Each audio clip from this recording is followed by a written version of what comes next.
Good morning sa ating mga kasambahay ngayong umaga. Ay pag-uusapan po natin ang varicose veins at spider veins sa maraming mga kasambahay natin ang meron. Dahil nga malaking porsyento ng mga Pilipino po ang may problema sa malalaking ugat sa kanilang mga paa at kamay. Halos 17% po umano sa mga pasyente ay may varicose veins. Hindi ito magandang tignan physically at kadalasan po ay masakit pa. Nagdudulot din ito ng mabigat at parang pagod na pakiramdam. Yun po nga yung varicose veins. Ano nga po bang sanhi at solusyon para sa sakit na yan? Yan po ang ating tatalakayin kasama ang napakaganda at sumisexy na dermatologist natin. Walang ibang mga kasambahay, Dr. Sara Cabudil Barba. Kompleto talaga ang pangalan mo, di ba? Kompleto. Balik ka actually. Proud ba naman ako? Parang yung Sara Barba Cabudil. Yeah. Good morning, Ate Lee. Good morning. Pag-uusapan natin ang isa talaga sa maraming kinatatakutan, lalo na ng mga babae. Ano? Kasi very common at masyadong hindi maganda nga tignan. Aside from the pain. Yes. Pero before we start with the topic, let's discuss first. Ano bang kaibahan na doctor ng spider veins sa varicose veins? Okay. Spider veins, maliliit itong mga to, yung parang spider web, no? Nakikita natin medyo ang color nito, medyo reddish or purplish, no? In color. And then, yung isang klase naman ng varicose. Ganyan ba yan, Doc? Actually, ito yung spider veins. Okay. And then, yung isa, yung mga green na parang mga bulate, you call those reticular veins. Okay, yung mas halata, no? Yun, reticular veins. But both of them fall under the umbrella of varicose veins. Ganyan yan, Doctor? Okay, yan yung reticular, yung kanina. Reticular veins, yun. So, yung halatang-halata, nakitang-kita na hindi lang parang may red greenish yun or dark green naman yung color nun. Usually, yan yung reticular veins. Pero pareho lang sila pong varicose veins. Okay, alright. At nabanggit ko nga kanina, Doc, na parang pagod yung pakiramdam mo pagka may varicose veins ka, no? Okay. Aside po sa pagod, masakit ba yan? Tsaka minsan sinasabi nila, pag malamig, dun siya talagang mas masakit eh. Totoo ba yun, Doc? Actually, siguro, ang maganda, bigyan muna natin ng kaalaman ng ating mga kasangbahay na nanonood ngayon. Ang problema kasi sa varicose veins, hindi maganda yung mga valves kasi ang 'di ba meron tayo puso, no? Yung ugat natin merong arteries, yun yung galing ng puso papunta sa iba't ibang parte ng katawan, nagde-deliver yun ng may oxygen. Ngayon yun namang magbabalik ng dugo na nawala ng oxygen pabalik sa puso, you call those veins. Okay? So ngayon, yung mga yan may mga pintuan yan. Ang purpose nun kung paakyat kasi yung dugo na nasa loob ng veins, paakyat siya papunta sa heart, sa puso, meron yung pinto para hindi siya magba-backflow. Papaakyat ang bukas ng pinto niya or valves. The problem with people or patients with varicosities, merong valvular incompetency ang problema. Hindi siya ganong katibay kaya bumababa yung valves niya. Nagkakaroon ng sa halip na paakyat, may portion of the blood would go back downward. So, nangyayari, nagkakaroon bigla ng lalaki bigla yung may turbulence ang nangyayari kasi instead na nagpo-flow pataas. So, pag bumaba, pabaliktad yung flow ng blood, ang mangyayari, yung flow ng blood, lalaki ngayon ng lalaki ngayon niya. So, ito po yung normal flow? Ito yung normal flow. Close siya. Okay. Close yung valves. Yan, papaganyan siya. But the problem with patients with varicosity, especially those veins which are involved, incompetent yung valves nila, so, bumabalik. Pagbalik ngayon ng blood, yung backflow niya, syempre, our veins are elastic kasi, no? So, kaya niyang mag-engorge. So, mag-stretch siya. Pag-stretch niya, lalaki siya, mapupunit ang wall, ang lining ng veins. So, nangyayari, magkakameron siya ng panibagong tributary. So, kaya nga, mukhang spider web ang varicose. Okay. At pagka nakabukas na yan, Doctor, na ganyan, hindi na yan usually sumasara? Hindi na.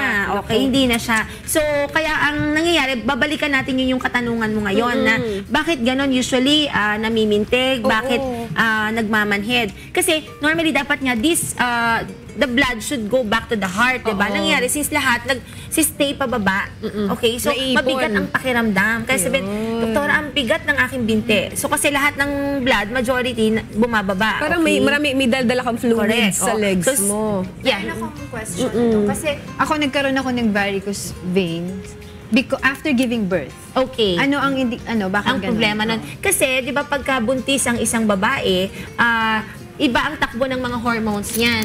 Yung estrogen and progesterone, ang nagiging prominent yung relaxation effects ng ng hormones na to, kasi hindi pa pwedeng magko-contract or else baka lumabas ang baby. So dahil relax siya, yung relaxation ng ang effect dun sa mga blood vessels. So hindi ngayon dahil relax din yung mga blood vessels, hindi niya ma-pump up, papaakyat pabalik, no? Yun yung isang problema pag pregnant.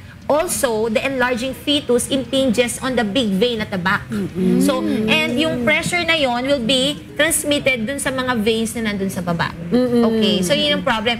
Plus, of course, kasi pagkabuntis din, the blood talaga, increase ang blood volume. Siyempre kasi may baby na dapat masuplayan. So ngayon, siyempre, ang mangyayari nito, mas marami yung blood volume expected mag-engorge yung mga blood vessels. So tanungin na natin, Doctor, kasi hindi naman lahat ng kababaihan or kalalakihan may varicose veins. Yes. Ano naman ang predisposing factor ba tawag dyan? Factors para sa ang isang tao ay magkaroon kaagad ng spider veins, eventually, o tsaka varicose veins. Okay. So, na-mention niya kanina yung female, So, minsan yung mga naka-oral contraceptive pills. Okay. Also, hindi lang naman sa mga babae, mga lalaki din. Yung nag-enlarge na prostate, okay, di ba, nagkakaroon ng urinary retention. So, nag-bring about din ng ng varicosity. Yung iba din ng mga babae na, for example, by the way, kailangan maintindihan ng ating mga manonood na namamana natin yung gantong problema kasi predisposed gawa ng nasa genes. Kung ano yung namana mo na klase ng veins, kung mahuna yung valves, so sa magulang mo, pwedeng ganun ka rin. And then, magiging secondary na ngayon yung trabaho ng isang individual. Yung palaging nakatayo or palaging nakaupo, malaki bang possibility? Pag lagi nakatayo, ano nangyayari? Lahat ng blood, kalimitan nasa baba, nag-gravitate. So, nag-engorge ang vein. So, pwedeng magkaroon ng punit and then magkakaroon na ng mga tributary. So, di ba, meron na siya. And then, yun namang laging nakaupo, napipigilan, di ba, contracted yung muscle natin Hindi maka-flow ng maayos yung blood. So, may stasis din. So, yun yung problem. And then, yung iba rin, ang mga nagsiskinny jeans, di ba, in-na-in, no? Oo. So, yun. Okay yun? Hindi. Kasi, syempre, nangyayari, mahigpit, hindi, masyadong contracted yung mga big muscle, yung muscles natin here, yung calf muscles natin, iipit yung, yung mga veins dito sa baba. So, napipigilan din yung blood flow. Yung pag nag-high heels ka, Ganon din, also affect? yes. Oh my Ganon din, gosh. Angela. Kasi syempre, pag di ba naka-heels, contracted, especially the big muscle here, which is the gastrocnemius. Pagka-contracted ang muscle, di ba matigas?